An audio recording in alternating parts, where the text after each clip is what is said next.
McGraw, McGraw, the highfalutinist, fastest shootinest cowboy you ever saw. That's McGraw,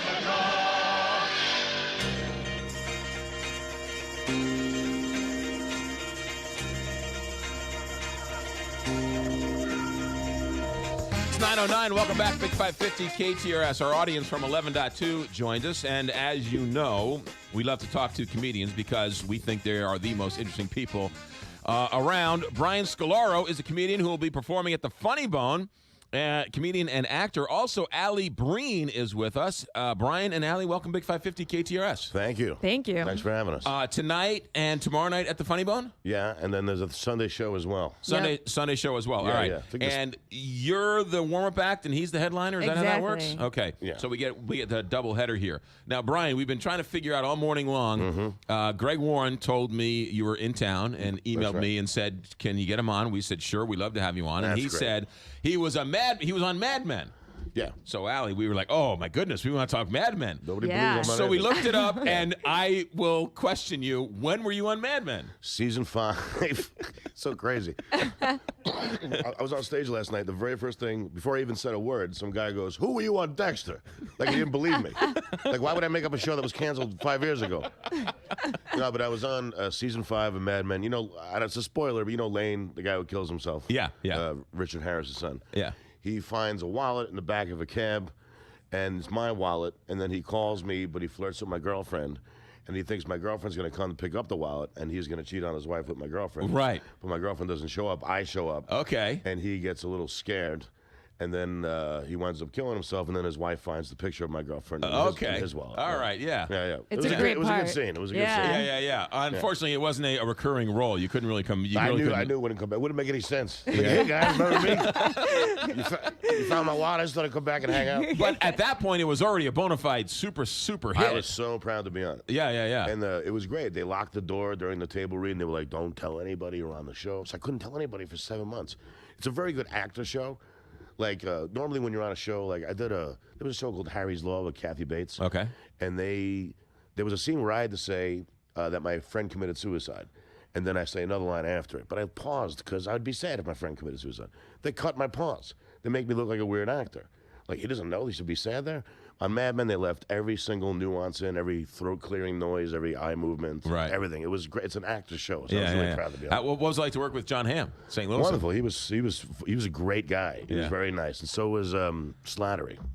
Kevin Slattery. He's great. They both went out of their way to introduce themselves. John John Slattery. Absolutely. I just saw him on Broadway. He was on in a show called The Front Page. He's Oh, yeah. fantastic. He's such a good actor. It's like a 3-act play. He has every scene, every line in every scene. It's amazing. Yeah. Very nice guys. Yeah. too. All right. Alli, and you were on Mad Men too.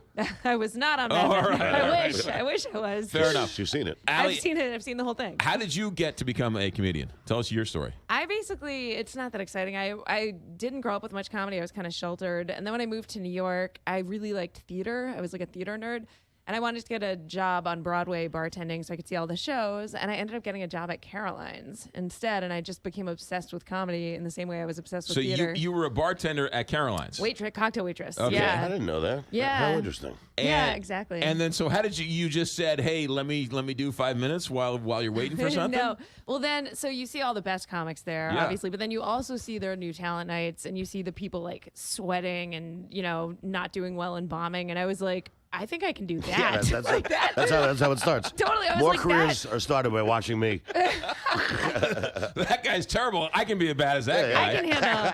Yeah, because you start in your head thinking, well, if he did this, that would have been bad. And then like you go through and then you start thinking of your own ideas. And then I was such a bad performer, though. I was like shaking the first 2 years, I think, that I tried comedy. And then finally it So clicked it a little took bit. you 2 years to finally get comfortable on stage? Probably longer. Yeah. Really? It took me a long time. She's great. She's great. Yeah. Thank you. Now, let's talk women in comedy, because it seems like there's either a renaissance or this explosion of women on the comedy scene. I think so. You see a lot of little kids. My friend just went to a high school talent night, and there were like 3 girls that did stand-up as their talent, which I don't think you saw anyone do that when I was in high school, never mind girls at all. So I think like the Whitney Cummings and the Ellen DeGeneres and the Amy Schumers are Right. really making girls want to do The comedy. Tina Feys of the world who are writing and stuff like that. Absolutely. Right. Yeah. And they're writing books about their path so people see. Because that's the thing about comedy with what you're saying at Caroline's, you see how you can start. But before I did that, you only see the best comics perform and you think, how do you get there? You know, but now when people write books and tell their path, people have Yeah. a way. Brian, how'd you figure out this is what you want to do? I had no other options. That's why I'm in radio. Yeah, I've been fired from so many jobs. This was just the only thing that I could find. I don't know. I grew up watching George Carlin and even Bill Cosby. Right. The non. Right. Yeah. The normal Bill Yeah, Cosby. not the pre- freak show. Squeaky, squeaky, smoochy, smoochy. Bill Cosby. Yeah, and so I just was inspired by that, and then like I love acting, and it just seemed like I'll do both, you know. So I'm not really good at anything else. Yeah. My mouth consistently gets me into trouble in any situation, Right. Whether it's dating or whether it's a job, I just say the wrong thing constantly. Right. I feel like even this right now is the wrong thing to be saying. So far, you've been terrible, which is bad. which I think there should be a book about comedians telling their worst bomb stories. There's a few of them. Because that's the funniest Oh, yeah. thing Yeah, a yeah. comedian talks about is when they're not funny. Yeah. Oh, it's ridiculous. We were saying last night, there's nothing better than watching a really good comedian do badly, because he's still really funny as he's going down. So comics can, like, the audience is like, oh, he's not doing well, but comics in the background be like, he's hilarious right now. He's making fun of them, making it worse, but he's brilliant at making fun of them as he goes down. And Right. There's nothing better than watching Oh my a God. genius like, say, David Tell or somebody just go down. It's, And when they it's turn on the wonderful. crowd, that's one of my Yeah. favorite things. They just start going after the. Yeah. I was in it's Cleveland. great. They weren't laughing. And what's their basketball team? The Cavaliers. Yeah, they were in the playoffs. And I was Yeah. like, I hope they lose. I hope their bus falls into the river. They all drown. They were like, boo! Yeah, I loved it. That was great. So how do you, as a comedian, because one of the things I've been on stage a couple times. I've done it. I've told a joke and I've gotten a laugh, and you feel like you're a billionaire, Yeah. right? It's and then great. you tell a joke and you forget the punchline, and you're like, and it feels like you are just the worst person in the world. Yeah. How do you come back from having a night where it doesn't work for you? You just have to. Go ahead. Yeah, I think you actually go for that challenge once in a while. Like eventually, at first it'll destroy you and you won't want to get back on stage. And then eventually when it happens, you think of another way. You're like, you know what, if I did this, that would have worked. And you get excited about trying something else Right. to make it work, I guess. You have to learn from your mistakes. Sometimes it's the crowd, but most of the time it's you. Right. You dropped a line, or you put a joke. You put a poop joke too close to another poop joke. Right. You got to separate them a little much. Good tip. Separate poop jokes. Yeah, it's a Big great problem tip. in comedy. I have a piece of paper in my back. There's 20 poop jokes on it. But the point, but you almost you have to. You're only in Hollywood and even in entertainment everywhere. You're only as good as your last show, your last performance, your Right. last movie, your last song. So you constantly have to get back up there. Right. The good thing about stand-up comedy is that you usually have 5 shows that week. So if you have a bad one, you have the one tomorrow night. Right. Yeah, you learn that you can erase that bad feeling with a good show. With a good and show. you'd like to get rid of the bad feeling. What about when you get started? Do you realize I'm going to be a comedian who curses? I'm going to be a comedian who's blue, who's plays it straight, who's sort of. I mean, how does that? Do you just sort of fall into how your shtick, if you will? I think you find your voice along the way. Like a lot of female comics when they start, they realize if I tell rape jokes, if I tell this, I'll get a crowd reaction. Right. Then after 5 years, they some of them start changing their acts and you just find it. Yeah. You just find your voice along the way. The important thing is to pay attention to finding your voice. Right. You know, and at some point, because you got to know what you're selling. Like I know as a comic who curses a lot, I can't do cruises. I can't do old folks' homes. Right. You know what I mean? I could do certain places in Vegas, but not all of them. Right. You know what I mean? And that's the choice because that's who you are. So Yeah. so I have to go that Yeah. route. You know, somebody like Patrice O'Neill. Remember Patrice O'Neill? He's a very heavy-set black man. He died of a stroke due to No. diabetes. Was that Bebe? No, that's Ron Harris. Oh, okay. Baby's kids, yeah. Yeah, he was great. Yeah, he was. He was. Yeah, That yeah. was a shame. They all died. Bernie Mac. A Yeah. lot of them go early. But Patrice was very edgy, and I used to ask him, is like, well, because he would go up and he would kill in front of a crowd of old ladies, old white ladies. And I go, how'd you do that? He goes, oh, it takes a while, but the thing is that, Brian, your audience will eventually find you. Yeah. So if people come and they don't like you, keep doing what you're doing, keep doing what you're selling, and then the crowd will eventually find you and come. Yeah. Yeah, and I never forgot that. Unfortunately, nobody knows who I am after 21 years in this freaking business. Alli, what about you?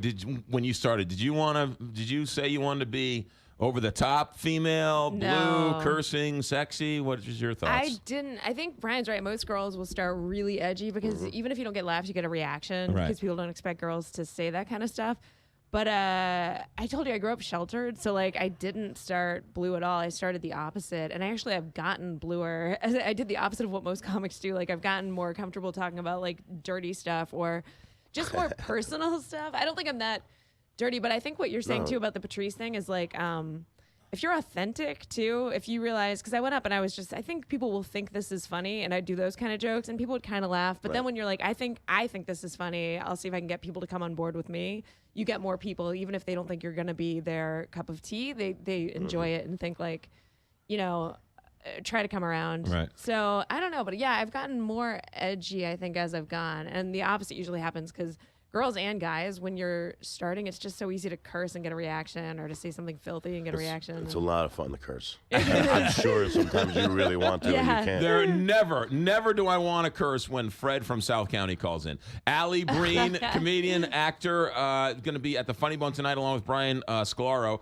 comedian, actor at the Funny Bone. Shows tonight, Saturday, and Sunday for a couple more minutes. So I heard a comedian recently say that in the 60s and 70s and 80s, it was set up, punchline, joke, right? Set up, joke, set up, joke. Yeah. Now it's more conversational, more personal. Right now it is. Yeah. But that's what's popular right now. But there's millions of methods of stand-up comedy out there. Like if you travel the country, you will see a juggler, you will see a ventriloquist, you'll see a guy doing mom and dad jokes. Right. So there are those Catskill guys. There are those Stephen Wright guys. There are those Dennis Miller guys. There's so many ways to do that, and that's what's great about this job. Is that there's tons of ways to do it. But that's also a hindrance because people come to see you and it's like, that's not what I thought he was going to do. I thought he was going to tell family jokes. It's like, well, look me up first, jerk. Right. You don't go see a band and say, oh, I hope they play country music. You know what I'm saying? Oh my God! When I was waitressing at Caroline's when I first started there, Tracy Morgan had just come off SNL, I think, and he had sitcoms that he had just finished. And that's a he was shock. such Seeing his act after the TV. Oh my God! All these families would come in and see him, and if you know anything about Tracy's stand-up, he's filthy. I mean, one of the filthiest, and the people just be leaving in droves. And to his credit, he could not care less. He just stayed up there and did what he did. And I like to go when I go to New York. I go to either Caroline's or was it Gotham? Or Gotham's great. You just sort of go and see the late night guys just sort of practicing material. And I don't necessarily laugh at them. I just find it so interesting to see these guys working on their craft at midnight on a Tuesday in New York. I mean, that's just flat out hard work. How many times have you done it?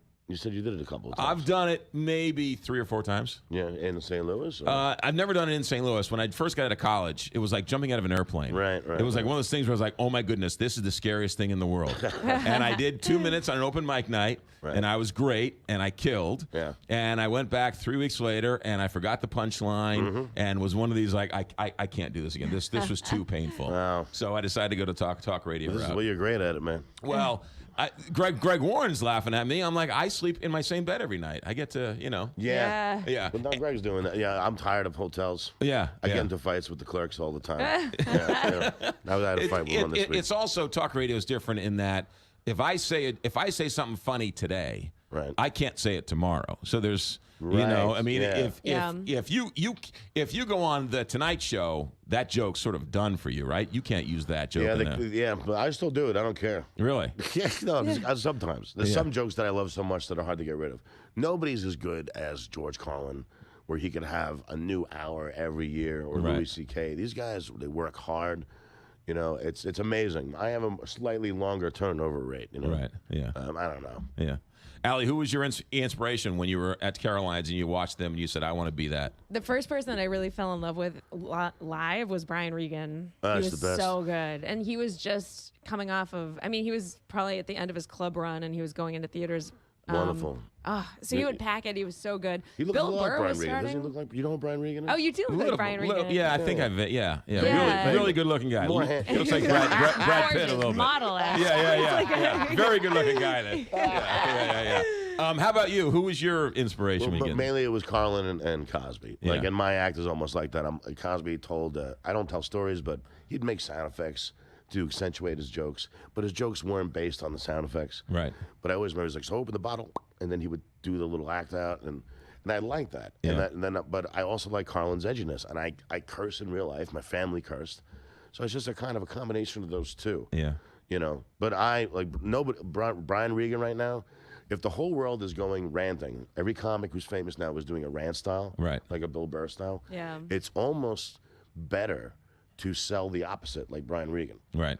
To say, I'm not going to do that. I'm going to give you, like Steve Martin, during the 60s, everybody was doing Vietnam jokes and doing Nixon jokes. Right. And he said, I'm going to be silly. I'm going to do the opposite. He made a decision to be the opposite. Right. And that's great that somebody like Brian Regan is doing the opposite of what everybody else is doing. That's what you try and tell teenagers who are trying to show their individuality by dressing the exact same way. Yeah. It doesn't work that way, guys. You have to be original. Yeah. All right, so here we go. Tonight, Saturday night, Sunday night, Alli Breen and Brian Scolaro, comedians at the Funny Bone in Westport. Alli and Brian, you guys are always welcome here. Thanks for coming in. And Thank you so much for Thank having you us. so oh my much for goodness, we having us. love talking about the craft because it's one of the rare art forms that are still out there where no one's telling you what to do, no one's telling you what to say, Yeah. no one's writing your stuff for you. It's you and a microphone, and it's the hardest thing in the world. I really would have liked to have been here for the food addiction part, though. The food Oh, yeah, we addiction. were listening I on feel the like way I had here. a lot to say about that. All right, guys. Thank you. 9:25, Big Fight.